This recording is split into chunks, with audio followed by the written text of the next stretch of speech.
Oh boy, where do we start with Gotham Knights? Released in October 2022, the game garnered a very mixed reception from critics and fans, turning me off the experience at the time. However, I was always intrigued to dive into the game and see if it was as disappointing as people said it was. With the Batman grind still in full gear after playing through all of the Arkham games and the buzz surrounding Suicide Squad Kill the Justice League, I thought now would be the perfect time to experience Gotham Knights and get a platinum trophy out of it. Before delving into the journey that is Gotham Knights, I want to take a moment to talk about another night. Going into the new year, I got the final platinum trophy I needed in the Arkham series with Batman Arkham Knight. I recently made 2 videos on Arkham Origins and Arkham Origins Blackgate, which you can check out now, but decided against making one for Arkham Knight. The game came out during the peak of summer vacation almost 9 years ago, and I completed most of the trophy list at the time. With 21 trophies left, I didn't think it would be interesting making a video on it. Most of the trophies were late game cleanup, like destroying militia checkpoints, completing Riddler challenges, initiating the Nightfall protocol, completing AR challenges, and doing a new game plus run. After 17 months, I can finally say each game in the Arkham franchise has been platinum, some of them twice. I cannot thank Rocksteady enough for creating an immersive video game series. Without the Arkham games, who knows what superhero games would look like today. Now going back to Gotham Knights, what does the platinum journey entail? It's estimated to take around 40 hours, and while New Game Plus is required for one trophy, if you play your cards right, it won't last too long unless you want more out of Gotham Knights. The base game consists of 49 trophies, 39 bronze, 7 silver, 2 gold, and 1 platinum. Including the Heroic Assault and Calvin Project DLCs, that's an additional 8 bronze, 3 silver, and 2 gold trophies, bringing the grand total to 62 trophies. We have a long journey ahead of us, so let's first dive into the story of Gotham Knights. The story kicks off with the tragic demise of Batman at the hands of Ra's al Ghul. Shifting the focus over to the Gotham Knights, the team works together to uncover the mystery behind his death. When the opportunity came to choose, I knew from the get-go I would be a Batgirl main, so I chased my first lead at Gotham University. Familiarizing myself with the mechanics and being subject to terrible dialogue. The average temperature of something lights on fire is between 424 and 475 Fahrenheit. Oh my god, no. Oh, hell no. I soon returned to the Belfry, and it was here when I got my first trophy for unlocking my first ability. Heading to GCPD, I found Talia al Ghul and what was left of Dr. Langstrom. He neatly left behind some information, providing the team with even more leads and builds further suspicion about Talia's place in all of this. It's not long until a familiar face shows up. Harley Quinn was doing some research for Batman at Blackgate, so I paid her a visit. It's never easy with Harley though, and she sends us on a wild goose chase around Blackgate, leading to one of the more exciting action sequences of the game.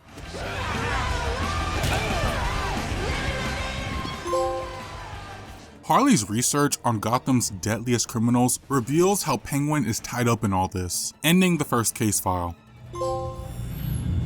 Throughout the game's early hours, I took time to play as each of the Knights to get a feel for each one. After switching to Nightwing controversial figure, Oswald Cobblepot, and visiting the Penguin, I eventually switched back to Batgirl and played as her for the rest of the game. The team learns about the Court of Owls, and while they're skeptical of their existence, a visit to the Powers Club proves otherwise. With the plot in motion, this ends the second case file. Before heading back out, I learned to be the knight Gotham needs and achieved knighthood, unlocking a new traversal ability and branch in the abilities menu. I continue my investigation into the Court of Owls, where they are creating some kind of compound called Dionysium, which is a watered down version of the Lazarus Pit. Seeing how remnants of the League of Shadows are being utilized by the court, Talia isn't too keen on this, so it's imperative to put a stop to all of this before war breaks out in the streets of Gotham. After looking into Dionysium and planning our next move, this ends Case File 3. I decided to take a bit of a detour here and discovered Mr. Freeze at Star Labs. Whatever he's planning isn't good, but at least the place is back in good hands. Another night during one of my patrols, I found some freaks robbing a truck. Looking into what they were stealing sets up a case file for Harley Quinn. Maybe this will help. I decided to chase this lead further and made my way to Monarch Theater. She's selling some kind of implant called Wrecked, which is supposed to give her patients the courage they need in the crime-ridden streets of Gotham. I interrupt her little party and see Wrecked in action before Harley makes another escape. Freeze and Harley Quinn aren't the only major threats in Gotham. On another nightly patrol, I discover 5 clay-faced goons opening a new case file for Clayface. That should do it. Belfry, I've got a bunch of clay for us to analyze. I dug deeper into that case file, which quickly took me to his boss fight, but like the others so far, he escapes. He was too powerful for me at the moment, so I resumed Mr. Freeze's case file. Picking up the trail at Quartz Labs, I found a disruptor that will hopefully put a stop to Mr. Freeze. The equipment he stole from Star Labs gives him enough power to freeze part of the city. At the Elliott Center, which is completely covered in ice, we finally fight him. While he's defeated this time, it wouldn't be my last time coming face to face with Victor. Getting back to the story, there's a masquerade being held at a hotel where I uncovered more information about the court. The voice reveals his true identity as Jacob Kane, Bruce Wayne's uncle. To make this night even worse, the League of Shadows make their presence known, slaughtering those at the party. It's a dark night for Gotham, but with enough evidence to put Kane behind bars, this ends Case File 4. Now's an excellent time to see what our good old pal Penguin is up to. To no one's surprise, he sold us out and we wake up in a labyrinth. Barbara is forced to hear her fears and doubts unfold while making her way through numerous deadly traps. With a legion of talons waiting to be unleashed, the team learns how dangerous the court is. This shakes up the team and leaves them in a pretty tough spot in one of the more emotional cutscenes the game has. Get steering him away from killing people, but the labyrinth was more than a setback, Babs. Don't talk about me like I'm not here. You're not Bruce, none of you are. But leave it to Alfred to bring everyone together and remind them of their responsibility no matter the threat they face. With the team rejuvenated, it's time to hit the streets of Gotham and close out some case files. Freeze creates havoc at GCPD where he now has a giant mech. Compared to the previous fight, this one was underwhelming. It mainly consists of punching his legs and dodging his attacks. I was hoping for more, but it didn't take too long to defeat him for the final time, ending his case file. Harley Quinn was next as riots were happening all over Gotham thanks to her goons. I find her at the hospital, fighting freaks along the way, and eventually Harley herself. It was a standard boss fight, but I was at a good place level wise, so it didn't feel too tedious. The people under her control are saved, and Harley is behind bars yet again. The final villain to deal with is Clayface. Heading to a reservoir where he can be an even more powerful threat, I lead him to a smelting factory, putting the fight in my hands. Even though I was at the recommended level for this fight, Clayface was soaking up my punches, dragging the fight a little longer than I would have liked. If only I looked into his weaknesses beforehand, but what can I do now? After he is defeated, this wrapped up all the villain case files. Now, to finish the story. It's finally time to take on Jacob Kane, and with the help of Detective Montoya, we raid Kane Industries. Clearing this place out one room at a time, and even solving a Sudoku puzzle, we put a stop to Kane's master plan. However, the victory is short-lived when Talia kills him, putting the League at the height of their power. Tim pinpoints Talia's location to Arkham Asylum. Finding out Langstrom was working for the League, Talia picked up right where he left off, and we soon experienced what they were creating. Man-Bats. These formidable beasts take down Barbara, leaving her injured. Despite these setbacks, she is fully determined to put a stop to the League and the court, setting up the final case file. Underneath Gotham Cemetery are the remains of a Lazarus pit. However, that's not the only surprise the night has in store. Bruce has been revived and brainwashed by the Lazarus pit, leading to a boss fight with him. This was an unexpected surprise that I enjoyed a lot. Being at the max level, this made for an extremely quick fight where he soon comes to his senses. Now it's a fight against Talia, which again was fairly quick. In the final moments of the game, Talia escapes and Bruce makes one more sacrifice by destroying the Lazarus pit. The court goes into hiding, Talia flees Gotham, and the Bat family becomes the new beacons of hope in Gotham, ending the story for Gotham Knights. As a quick side note before moving on, I liked how the credits show the character we took and the skin I was wearing during specific missions. It was a nice attention to detail I found to be really cool. With the story and side missions complete, it's time to tackle the rest of this platinum journey. Going in, I didn't have much of a plan for completing the trophies. When it comes to games like this, I like to be as OP as possible for the story missions, so there was a lot of crime fighting in between the different case files. To keep the video organized, let's talk about some of the open world trophies. I want to first talk about the gameplay loop of Gotham Knights. The game takes place over however many nights you want it to take. Each night you go out for a patrol and complete whatever story missions are available, or stop any crimes that are happening around the city. There are two types: street crimes, which are simple to stop and indicated by these white triangles, and premeditated crimes, indicated by these red icons. The latter are more involved and have different objectives like rescuing hostages from bombs, stealing data from a hideout, clearing a stronghold, and a few more. Most of them do take place in the same locations, which did make things feel repetitive. Premeditated crimes do need to be unlocked, and the primary way I did this was by simply stopping crimes during the night to max out this meter. You can interrogate specially marked targets for more information, but I never found the need to do that. For one trophy, I had to stop all premeditated crimes in one night. I'm not 100% sure when this trophy officially becomes available, so I was stressing about getting enough evidence to unlock however many crimes I needed in a given night. Luckily, I unlocked this early around night 10. While the crime system has enough going on, different contacts around Gotham have challenges for us to complete. Stopping a specific crime or crafting special gear are some of the requirements to complete said challenges. These give out additional XP and some gear to make Batgirl stronger. After completing my 50th challenge, this unlocked a trophy. Now to take care of some business at GCPD. To protect Batman's identity, each night I upload fake information onto their servers.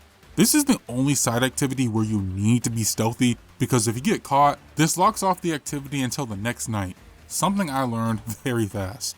After upgrading Barbara's stealth abilities though, these ended up becoming a breeze. Belfry, we're good here. The files are on the server now. I was not expecting that video to play at the end. Seriously, what the hell? There are a couple more open world activities I want to talk about.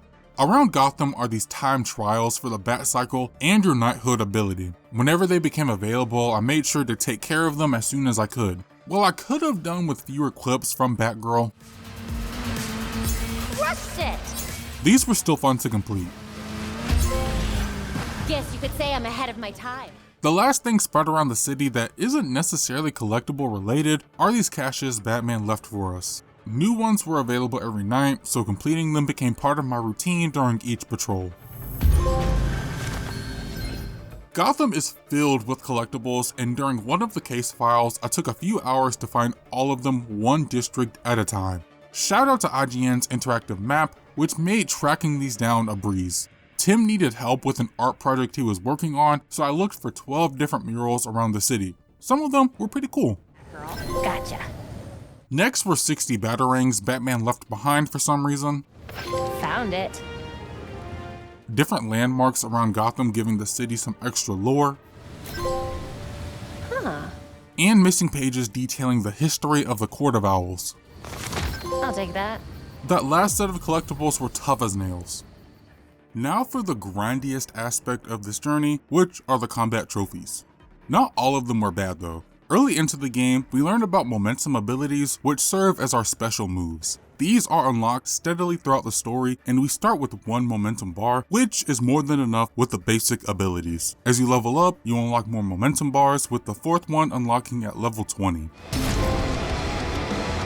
When it comes to the abilities themselves, all except for one will unlock from the story. The last one I needed was locked behind Knighthood missions, cutscenes that provide small character moments for each character. For Barbara, these dealt with her coming to terms with the death of her dad. After completing the last one, this did unlock the last ability, but it was further locked behind another objective. I had to get 20 kills using my drone. At this point in the game, I knew this was going to take some time, and I was very tired the night I did this, so I went to Heroic Assault, which was made available sometime after the game's release. Setting the difficulty down all the way to very easy, I was able to unlock the last momentum ability in a matter of minutes.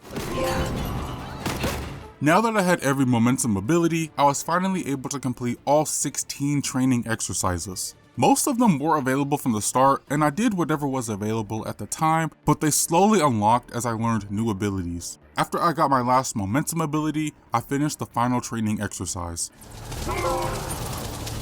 I expect no less. While we're still on the topic of abilities, there was also a trophy for unlocking all of the knighthood abilities. Now it's time to get into gear, and can I just say all of the suits in this game are just chef's kiss. There's not a bad suit, and they all come with a nice level of customization. As I leveled up and unlocked new gear, I was able to use mod chips, which increase different stats like health or elemental buildup. Mod chips are incredibly common to find, and it got to the point where I had a ton just sitting in my inventory. This is where fusion mods come into play. Combining mod chips creates one powerful mod chip, and I unlocked the trophy after doing this 50 times. Another perk with these mods is that they increase the elemental buildup if your weapons have fire, ice, acid, or electricity. About halfway through the game, I decided to delve deeper into this, and it took me a minute to pull off these attacks. Once I equipped Batgirl with some electric tonfas, I was pulling off elemental attacks on every enemy I ran into, and got a trophy after inflicting 50 enemies with elemental damage. The last thing when it comes to gear is crafting a legendary set. The most common way of getting legendary gear, at least from what I was reading, is by defeating Gotham's Most Wanted. Introduced halfway through the game, these rare enemies only spawn at premeditated crimes marked as very hard. The issue, at least for me, is that they never spawned. The few times they didn't drop any blueprints for the gear. The way I ended up getting them was by completing challenges. Since I was in the endgame, all that was being offered was legendary items, so after completing a couple of challenges, I finally had what I needed to craft a legendary set of armor. Now for the true grind. 7 trophies required defeating a specific number of enemies from each faction. In reality, this isn't terrible, but there were a few that took way longer than I wanted them to. I only unlocked one while playing through the story after defeating 45 regulator shockers. The rest came after completing the game, and most weren't too bad thanks to the heroic assault mode. It was here where I got the trophies for defeating 30 regulator drone masters, defeating 30 freak bulldozers, and 30 mob godmothers. You messed with the wrong hero. The next 2 really tested my patience. For the League of Shadows, I had to defeat 45 assassins and 30 rocketeers. With the Court of Owls, I had to defeat 40 Pharaoh Talons, 25 Gladiator Talons, and 15 Hunter Talons. These 2 trophies brought up a couple of issues I have with trophies like this. 1, please don't include multiple enemy types in one trophy. This just makes tracking things much more frustrating. Second, why isn't there some sort of tracker to keep up with all this? It actually seems like an auto mission from a game like this. I tried doing this in Heroic Assault, but I wasn't getting anywhere, so I completed their crimes, which was going to help with another trophy I'll talk about soon. It actually didn't take me too long to complete the requirement for the League of Shadows, but finding all the talons took a while. I thought the Hunter Talons would be the issue, but it was actually a Gladiator Talon that gave me the trophy. Damn it. Seeing that trophy pop felt so good. The final enemy type I had to take down was 10 man-bats. I already defeated 5 during the story, so I only needed 5 more. Luckily they spawned during the same locations they did in the story, so this didn't take too long. And that was everything I took care of during my first playthrough, which now takes us to New Game Plus. The biggest thing when it comes to New Game Plus is the increased level cap from 30 to 40. However, reaching the max level wasn't my top priority. The first thing I wanted to finish was stopping a staggering 250 crimes. Who is the madman that came up with this? Both premeditated and street crimes count toward this trophy, but as I expressed already, there's no way to keep track of this. After completing the first few story missions in New Game Plus, I hit the streets and stopped every crime I could. To my surprise, this took me an hour at the most, and I cannot express how relieved I was completing this trophy early on. Now, all I had to do was reach the max level. I could keep going with New Game Plus, but I did not want to play through the story again, even if it was from a different perspective. Instead, I went back to Heroic Assault and played through this mode as Batgirl until I eventually reached the max level. You messed with the wrong hero. Giving me the Platinum. Get her! Here we go! Let's burn it! I had no intention of completing the DLC trophies, especially after seeing how high the recommended power levels were. But after setting the game to very easy and getting incredibly high gear from the Kelvin incident, I figured, why not? I already made decent progress in Starro's Heroic Assault, but I figured if I did the Kelvin incident first, the other stuff would be a breeze. However, I didn't realize just how mentally draining this would all be as a solo player. These raids were definitely meant for 4 players, and looking back on it, I wish I had done this in co-op, which is rare for me to admit. But I'm throwing around words like the Kelvin incident and Starro. What does this all have to do with the DLC? For those who are unaware, Heroic Assault is an additional mode that sees the player going from floor to floor, completing different objectives ranging from defeating waves of enemies, defending a terminal from waves of enemies, and my least favorite, repairing generators. Oh my god, bro. Oh, hell no. To be honest, I really was not a big fan of this mode. The combat of Gotham Knights to me was the weakest aspect of the game, so having a mode dedicated solely to that aspect wasn't very fun to me. But let's jump into the Kelvin incident. Going into this, enemies were straight punching bags, even on the easiest difficulty. Once I started crafting gear to match the mode's power levels, I felt somewhat comfortable tackling this mode. A new addition here is with supercharged enemies. Now and then you'll come across enemies that are surrounded by elemental shields ranging from fire, ice, electricity, or stun.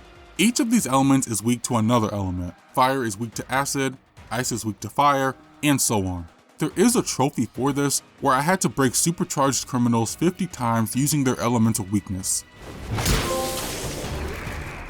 I fought a ton of enemies across all 15 floors, so I probably would have gotten this naturally, but my anxious brain wanted to get this done as soon as possible, so there was a lot of switching back and forth in the middle of a fight to get the right equipment. It was tedious, but I wrapped this up on the 9th floor. The only other trophy when it came to supercharged enemies required defeating 75 of them. Left yourself wide open.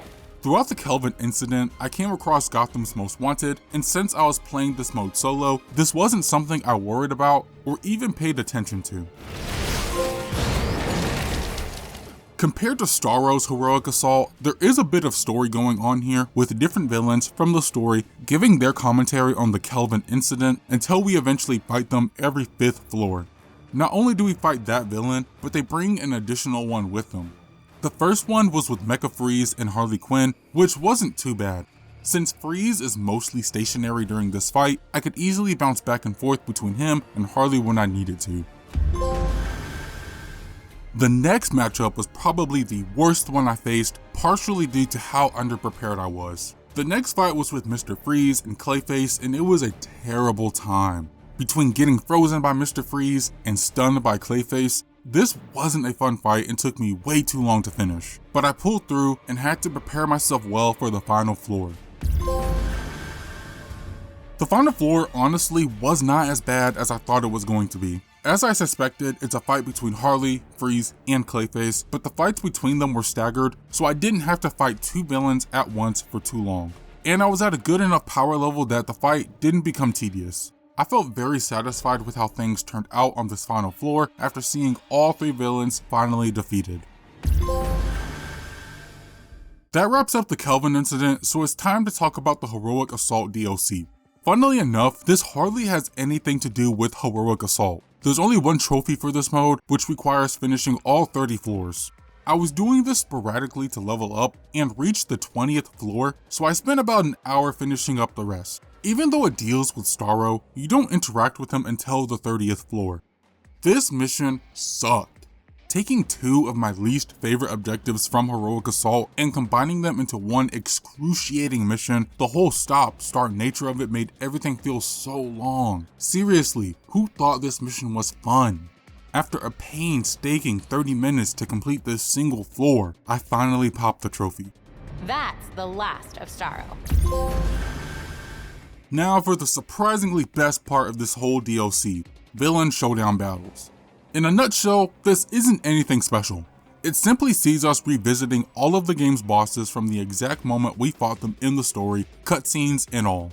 The best part about this was that I was extremely overpowered, so fights that took me about 10 minutes now took me 3 at the most. I even defeated Mecha Freeze in less than 1 minute, which was the exact power fantasy I needed at the moment. I didn't even care that I was playing the game on very easy. I was just ready to finish up the DLC. In less than 15 minutes, I got all of the trophies for Villain Showdown,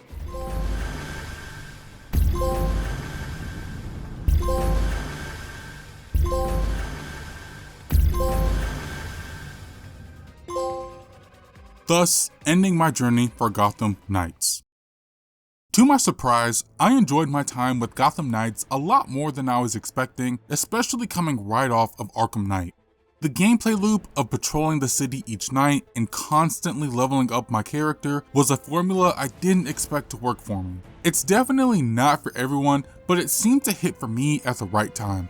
The story isn't crazy, but it was a solid experience that kept me invested for dozens of hours. The one thing I cannot praise this game for though is its combat. It's just so underwhelming and not as tight as other action games. This is one of the times when I wish WB Montréal wasn't afraid to take a page from the Arkham games and copied that formula.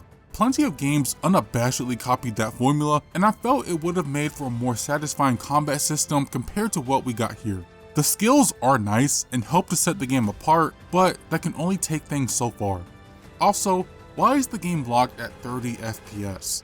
I know the reason, but for a game like this exclusively on PS5 and the Xbox Series consoles, 60 FPS should have at least been an option.